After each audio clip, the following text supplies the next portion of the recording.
નમસ્કાર વિદ્યાર્થી મિત્રો, એજ્યુકેશન જીબીમાં તમારું સ્વાગત છે. જો તમને મારો આજનો આ વિડીયો ગમે તો વિડીયોને લાઇક કરજો, શેર કરજો અને ચેનલને સબસ્ક્રાઇબ કરજો.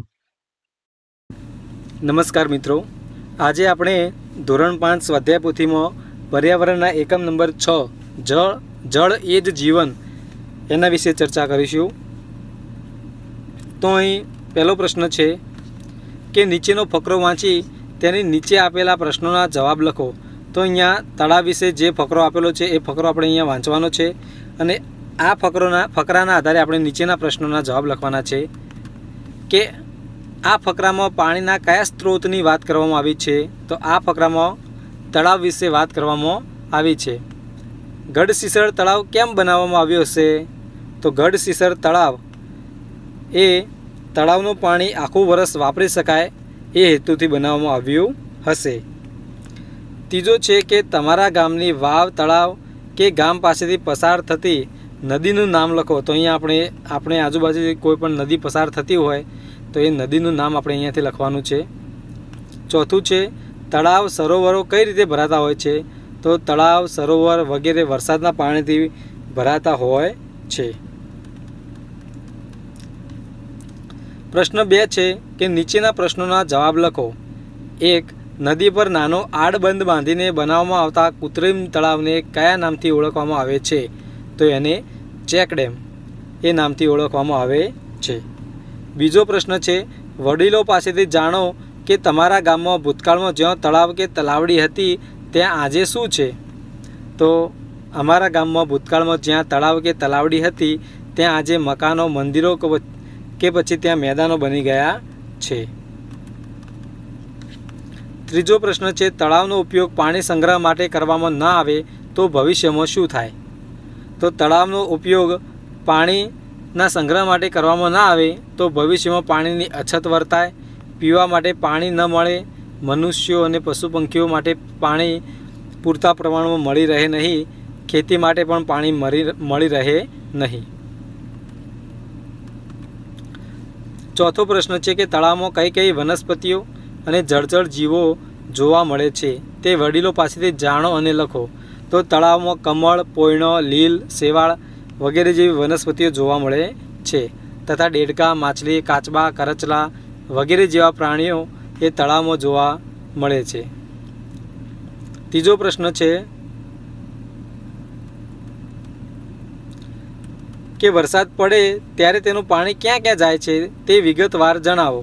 તો વરસાદ પડે ત્યારે તેનું પાણી જમીનમાં ઉતરે છે અને વધારાનું પાણી હોય એ ગટરો, નદીઓ અને તળાવોમાં વહી જાય છે અને આ નદીઓમાં વહેલું પાણી એ નદીઓ દ્વારા દરિયામાં પણ વહી જાય છે.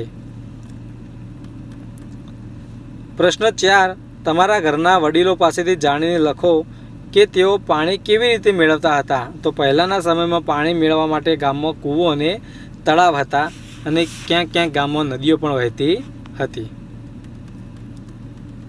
પ્રશ્ન 5 નીચે પાણીને લગતા કેટલાક સૂત્રો આપ્યા છે તેમાં ખૂટતા શબ્દો લખી વાક્યો પૂરા કરવાના છે. તો અહીંયા પહેલું છે કે ખાલી જગ્યા એ જ જીવન. તો જળ એ જ જીવન. બીજું છે વૃક્ષો વાવો, ખાલી જગ્યા લાવો. તો વૃક્ષો વાવો, વરસાદ લાવો. ખાલી જગ્યાને બચાવો, તે તમને બચાવશે. પાણીને બચાવો, તે તમને બચાવશે. ચોથું છે ખાલી જગ્યા અને ખાલી જગ્યા વિચારીને વાપરો. તો પાણી અને વાણી વિચારીને વાપરો. આ બધા વાક્યો છે જ્યાં આપણે ઘણીવાર બોલતા હોઈએ છીએ.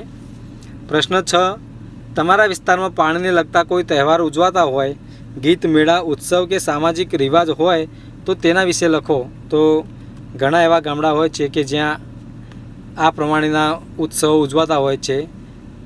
અહીં અમારા ગામમાં જ્યારે વરસાદ પડે અને તળાવનું પાણી ભરાતું હોય છે ત્યારે ગામના લોકો દ્વારા એ પાણીને વધારવામાં આવતા હોય છે, નીરનો વધામણો કરવામાં આવતા હોય છે. ક્યારેક નદીઓમાં પણ પાણી આવે તો આજુબાજુના જે ગામના લોકો હોય એ નદીઓના પાણીને પણ વધાવતા હોય છે.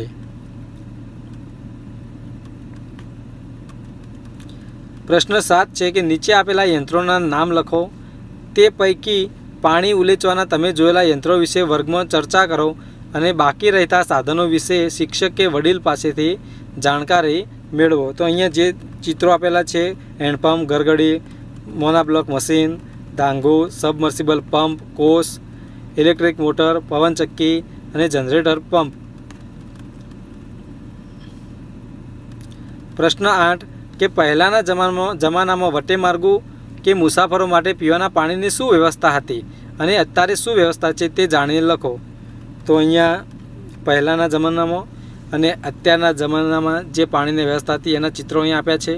તો આપણે અહીંયા લખવાનું છે કે પહેલાંના સમયમાં મુસાફરો પીવાના પાણી માટે કૂવો, મશક, લોટો અને દોરી, વાવ વગેરેનો ઉપયોગ કરતા હતા, જ્યારે અત્યારના સમયમાં મુસાફરો પીવાના પાણી માટે વોટર બોટલ, વોટર જગ અને મોટર પંપ વગેરેનો ઉપયોગ કરે છે.